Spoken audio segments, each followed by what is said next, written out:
আল্লাহ তাআলা আপনার জান্নাত কিভাবে আপনার চোখের সামনে পাঠাবেন? আজ থেকে 30-50 বছর আগের মুফাসসিররা বলতো তিনি যেভাবে চান সেভাবে, কিন্তু বিজ্ঞানের উৎকর্ষতার কারণে আমরা এখন ভিডিও কল করি বিভিন্ন জায়গা থেকে, আমেরিকা থেকে ভিডিও কলের মাধ্যমে বাংলাদেশের ছেলে মেয়ে দেখার সুযোগ আছে না নাই? এই যে আজকের এই মাহফিল চলছে, অনেক ভাইয়েরা মোবাইলে লাইভ প্রচার শুরু করে দিয়েছে। এই টাইমে যদি ফ্রান্সে থাকে, জার্মানিতে থাকে, এই পেকুয়ার কোন ভাই এই মাহফিলটা লাইভ অনুষ্ঠানে সরাসরি দেখার সুযোগ আছে না নাই? বিজ্ঞান যদি ক্যামেরা বানায় ভিডিও বানায় পেকুয়ার মাহফিলকে হুবহু জার্মানিতে দেখাতে পারে, আমেরিকায় দেখাতে পারে, আমার আল্লাহ আপনার মৃত্যুর আগে ফেরেশতার মাধ্যমে আরো উত্তম পন্থায় আপনার জান্নাত দেখানোর ক্ষমতা আল্লাহর আছে না না? আপনার জান্নাত তৈরি আছে, তৈরি হবে তা নয়, তৈরি হয়ে গেছে। এখন সাহাবায়ে কেরামের মনে জান্নাতের যে আকাঙ্ক্ষা ছিল, আল্লাহর জান্নাতের জন্য যারা শহীদ হয়েছেন, জীবন দিয়েছেন, ছেলে মেয়ে বাড়িঘর ছেড়ে দিয়েছেন, আমরা বাংলাদেশও দেখেছি আল্লাহর জান্নাত পাওয়ার আশায় হাসতে হাসতে ফাঁসির রশি গলায় নিয়েছে। এমন লোক আছে না নাই? তাদের মতো জান্নাত পাওয়ার আশা আমাদের মনে লালন করা দরকার আছে কিনা?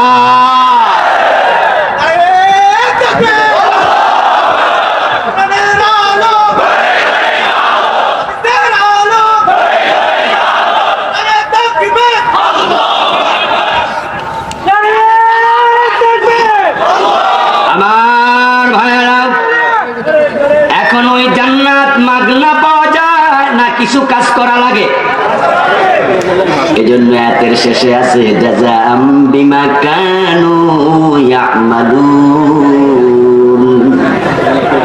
ফেরেশতা জান্নাতটার সামনে ধরে বলবে, এটা হলো তোমার দুনিয়ার কৃতকর্মের রেজাল্ট, কৃতকর্মের পুরস্কার। সুবহানাল্লাহ। আমি আপনাদের সম্মুখে জান্নাতুল ফিরদাউস প্রসঙ্গে যে আয়াতে কারিমা তেলাওয়াত করেছি, আল্লাহ তাআলা বললেন কানাত লাহুম জান্নাতুল ফিরদাউসি নুজুলা। আমি তোমাদের জন্য জান্নাতুল ফিরদাউস বানায়া রেডি করে রাখছি। এখন এই জান্নাত পাওয়ার জন্য আয়াতে কারিমাতে আল্লাহ তাআলা দুটি শর্ত আরোপ করেছেন, দুটি শর্ত দিয়েছেন। কয়টা শর্ত? কথা বলতে হবে কয়টা? আচ্ছা আপনাদেরকে বলি, এত বড় জান্নাত, এত সুন্দর জান্নাত, চিরস্থায়ী জান্নাত পেতে হলে শর্ত মাত্র দুটা। শর্ত কি খুব বেশি হয়ে গেল? আল্লাহ তাআলা সহজ শর্তে জান্নাত দিতে চান। এখন এই দুটা শর্ত পূর্ণ করবে না, আল্লাহ তাআলা মাগনা জান্নাত দেবেন এমন আশা করা মোটেও ঠিক হবে না। আল্লাহ তাআলা সত্যহীন জান্নাত কোন নবীকেও দেন নাই। জান্নাত পেতে হলে শর্ত পূরণ করা আবশ্যক। ইন্নাল্লাযীনা আমানু, প্রথম শর্ত যারা ঈমান এনেছে। দ্বিতীয় শর্ত আমিলুস সালিহাত, ঈমান আনলে চলবে না, দ্বিতীয় শর্ত নেক আমল করা লাগবে। যদি এই দুই শর্ত পূরণ করেন, আল্লাহ তাআলা সূরা বুরুজে বলেছেন ইন্নাল্লাযীনা আমানু ওয়া আমিলুস সালিহাতি লাহুম জান্নাতুন তাজরি মিন তাহতিহাল আনহার যালিকাল ফাওজুল কাবীর। এই দুই শর্ত পূর্ণ করলে জান্নাত। কিন্তু পরিতাপ, এত সহজ সত্য পূরণ করে জান্নাত পাওয়ার লোক সমাজে কম। জান্নাতে কে কে যাবেন এই প্রশ্ন করলে হাত তোলা দেওয়ার লোক কম নয়। জান্নাতে যাওয়ার প্রত্যাশী কম নয়। জান্নাতে যাওয়ার শখের অভাব নাই। কিন্তু ঈমানদার নেক আমলকারীর বড় অভাব, শর্ত পূরণকারী এখন পাওয়া দুষ্কর। জান্নাতে যাবে, মুসের মাঝে তেল লাগাইয়া রাখছে, জান্নাতের কাঁঠাল খাবে যেন কষ না লাগে। জান্নাতে যাওয়ার জন্য জামা কাপড় আয়রন করে ইস্তারি করে রেডি, দাঁত দিয়া ঢুকে যাবে, কিন্তু মসজিদে পাওয়া কমে গেছে, কমে যে যাবে। আজ থেকে 1400 বছর আগে বিশ্ব নবী এই কথা বলে গেছেন। কালান নবী সাল্লাল্লাহু আলাইহি ওয়াসাল্লাম ইয়াতি আলান নাসি জামান ইয়াজতামিউনা ফিল মাসাজিদ লাইসা ফীহিম মুমিন। রাসূলুল্লাহ বলেন এমন এক জামানা আসবে, মানুষগুলো মসজিদে জমা হবে, একত্রিত হবে, গোল হয়ে হালাকা করবে, সোজা কাতারবদ্ধ হয়ে নামাজ পড়বে, মসজিদে নামাজের পরে একত্রিত হয়ে জিকির করবে, তাবলীগের দাওয়াত দেবে, হুজুর বক্তৃতা দেবে, মুসল্লিরা জড়ো হয়ে কান পেতে শুনবে। ইয়াজতামিউনা ফিল মাসাজিদ, মাসাজিদ শব্দটা এক বচন না বহু বচন? ইয়াজতামিউনা এটাও সিগা এক বচন না বহু বচন? ইয়াজতামিউনা বহু বচন, মাসাজিদ বহু বচন। রাসূল বুঝাচ্ছেন এই অবস্থা এক দুই মসজিদে নয়, অসংখ্য মসজিদের অবস্থা হবে। তারা মসজিদ গুলোতে নামাজ পড়বে, কিন্তু লাইসা ফীহিম মুমিন, তাদের মাঝে একটারও ঈমান থাকবে না। ওই মসজিদের ইমাম সাহেবের ঈমান নাই, রাসূলের হাদিস বলে মুয়াজ্জিনের ঈমান নাই, খাদেমের ঈমান নাই, মুসল্লিদের ঈমান নাই। লাইসা ফীহিম মুমিন, লাইসা ফীহিম মুমিন নাকারা তানবিন প্রমাণ করে একবারে তানকিরের কায়দা বালাগাতে এক ফরদ একজন, এর মানে একজন মুমিনও নেই। এমন একটা জামানা আসবে, 1400 বছর আগে বলেছেন ইসবিহুর রাজুলু মুমিনা ওয়া ইউমসি কাফিরা। সকাল বেলায় লোকটা ঘুম থেকে যখন উঠবে তখন তার ঈমান থাকবে, সন্ধ্যা বেলায় সে কাফের হয়ে যাবে। আসসাবিরু মিনহুম আলা দীনিহি কাল কাবিদি আলাল জামার। ওই জামানায় ঈমানের উপরে টিকে থাকা এত কষ্ট হবে, হাতে আগুনের কয়লা রাখার মতোই। আপনাদের কাছে আমি জানতে চাই, ওই জামানাটা আসবে না এসে গেছে? আল কাইয়িসু মান দানা নাফসাহু ওয়া আমিলা লিমা বাদাল মাউত। তিরমিজির হাদিস, রাসূলুল্লাহ বলেন সেই তো দুনিয়া সবচেয়ে চালাক সচেতন যেই লোকটা তো সমালোচনা করে। শেষ জামানাতে নামাজি থাকবে, ইমানদার থাকবে না। সকাল বেলায় মোমেন থাকবে, সন্ধ্যা বেলায় কাফের হবে। ইমানের উপরে টিকে থাকা হাতে আগুনের কয়লা রাখার মতোই কঠিন হবে। এই জামানাটা এসে গেছে, এসে গেছে, এসে গেছে। আমরা বাস্তবে দেখতে পাচ্ছি যারা প্রকৃত ইমানের উপরে আছে তারা নিজের ঘরে ঘুমাতে পারে না, তারা আরামে নাই, তাদের চাকরি থাকে না, সকস খাওয়া লাগে, ওএসডি হওয়া লাগে। কোরআনের উপরে যারা টিকে আছে তাদের বিপদ বিপদ বিপদ, আর যারা কিছু আছে কিছু নাই, অর্ধেক মানে বাকিটা মানে না, তারা হালুয়া রুটি খাইয়া শেষ করতে পারে না।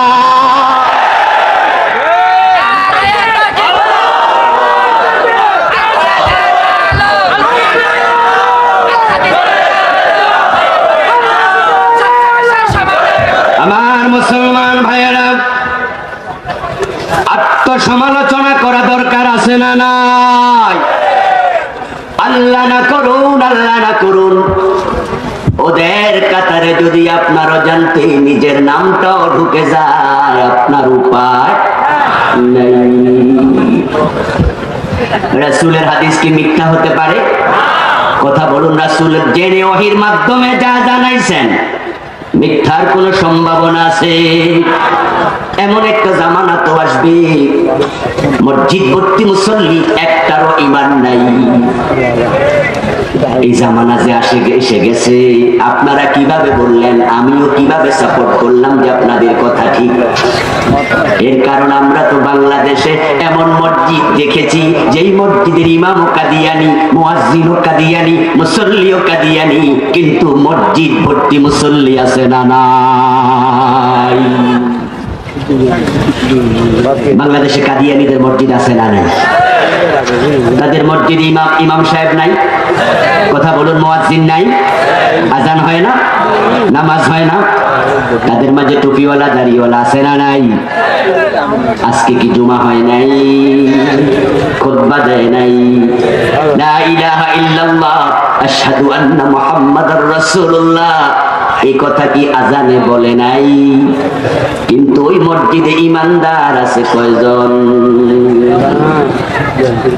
ইমাম কাদিয়ানি, মুয়াজ্জিন, মুসল্লিও। ঢাকার বকশীবাজারে তাদের বড় মসজিদ আছে।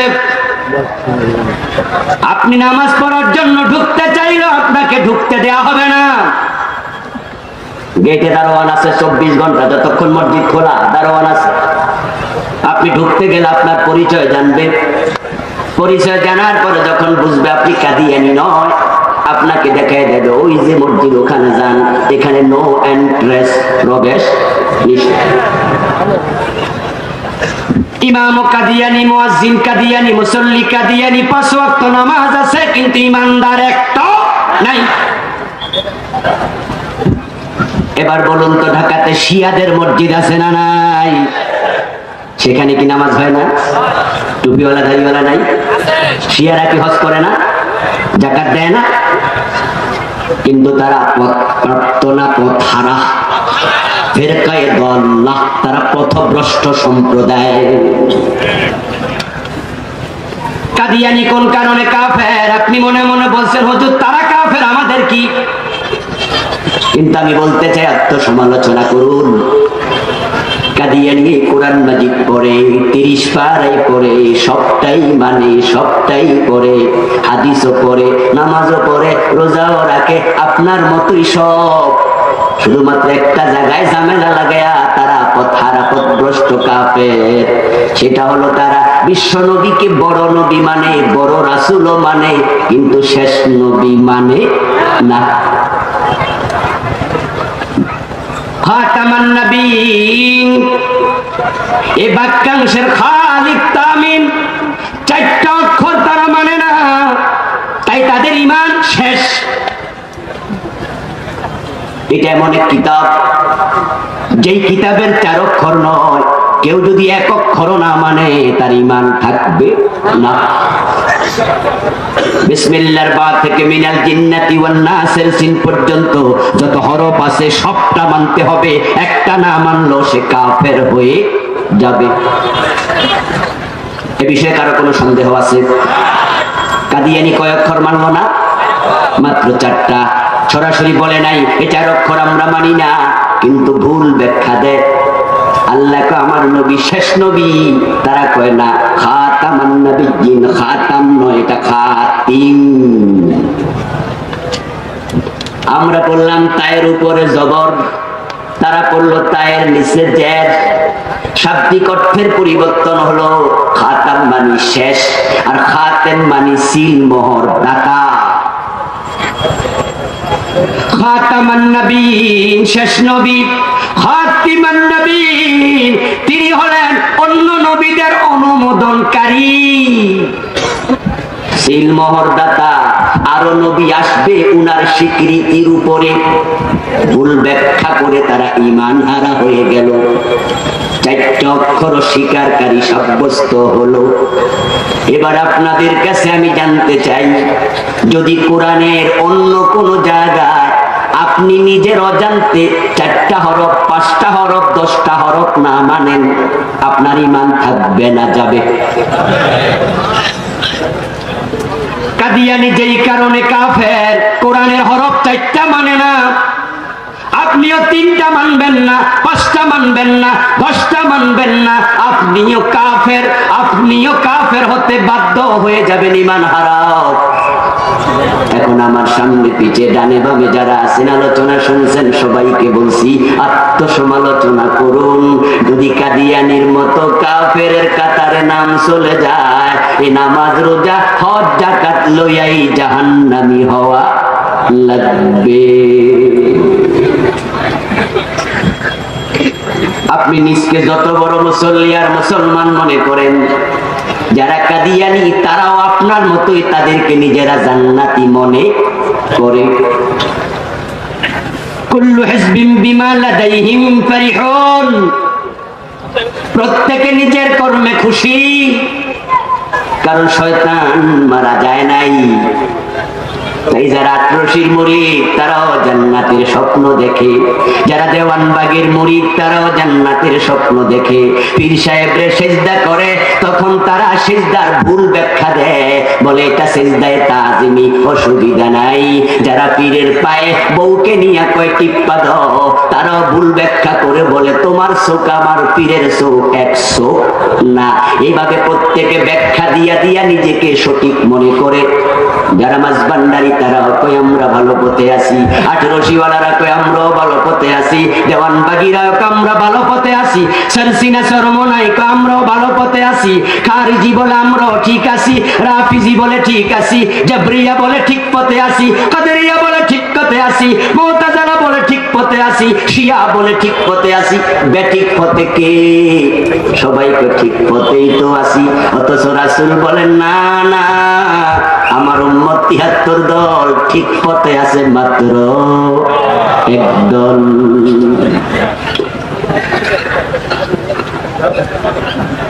ও ভাই, ছেলে বড় কানা ল্যাংড়া কুলা লুলা, ওই কালো ছেলের নাম বাবা রাখে লাল মিয়া। কথা বুঝেন? ছেলের কি নাম রাখছে? আবু লাহাব। আবু লাহাব, লাহাব মানে আগুনের স্ফুলিঙ্গ, আবু মানে সাহেব।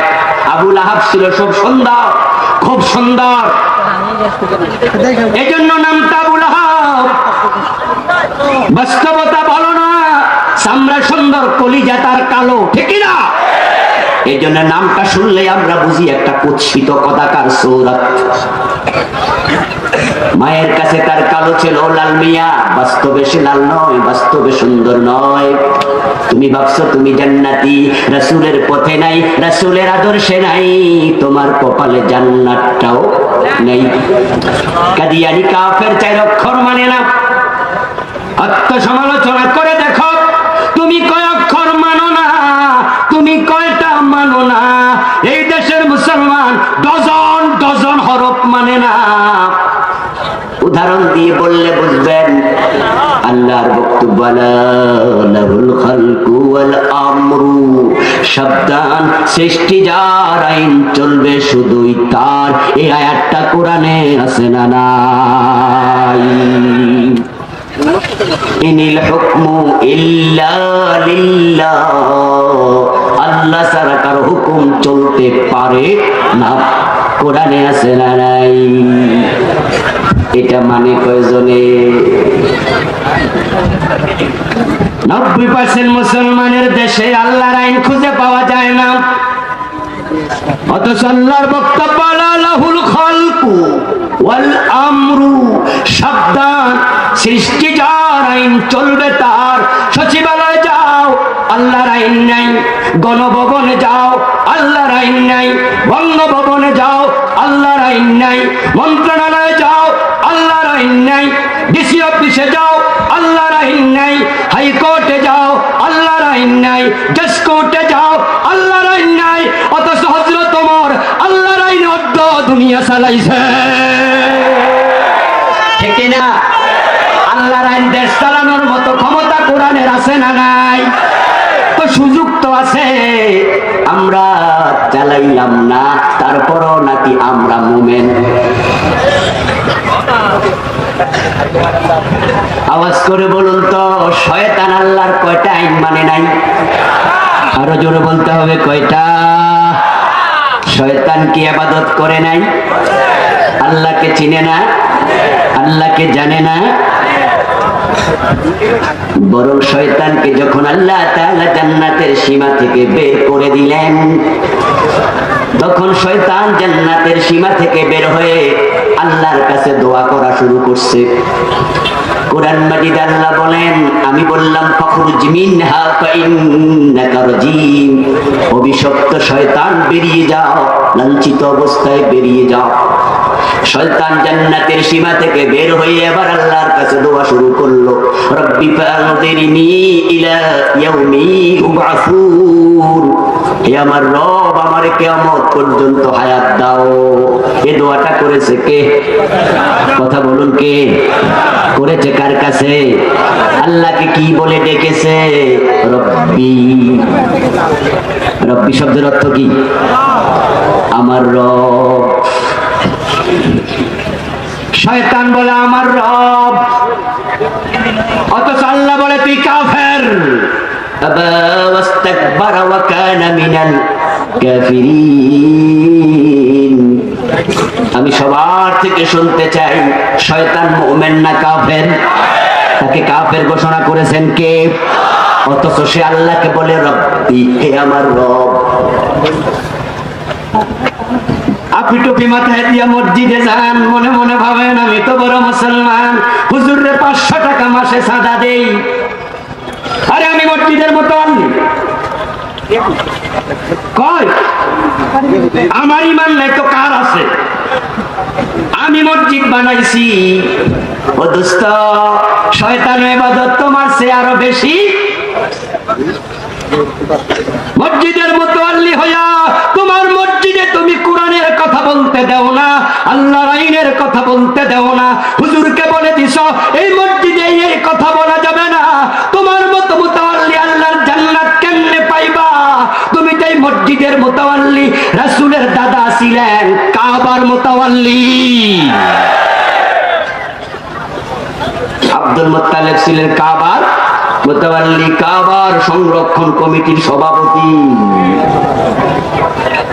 আল্লাহ সে আব্দুল মুত্তালিবকে জাহান্নামের মাঝখানে ফেলে দেবেন, কারণ আব্দুল মুত্তালিব কাবার মোতাওয়াল্লি হইয়া কাবার ভিতরে বাহিরে 360টা মূর্তি ঢুকাইছে, আল্লাহর তাওহীদের বিরুদ্ধে দাঁড়াইছে।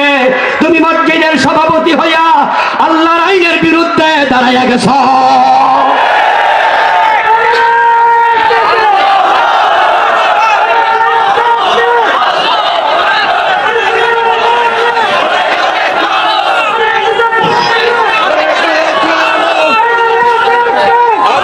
আমার ভাইয়েরা, মসজিদের সভাপতি হইয়া, সেক্রেটারি হইয়া আল্লাহর ঘরে আল্লাহর আইনের কথা বলতে বাধা দিও না।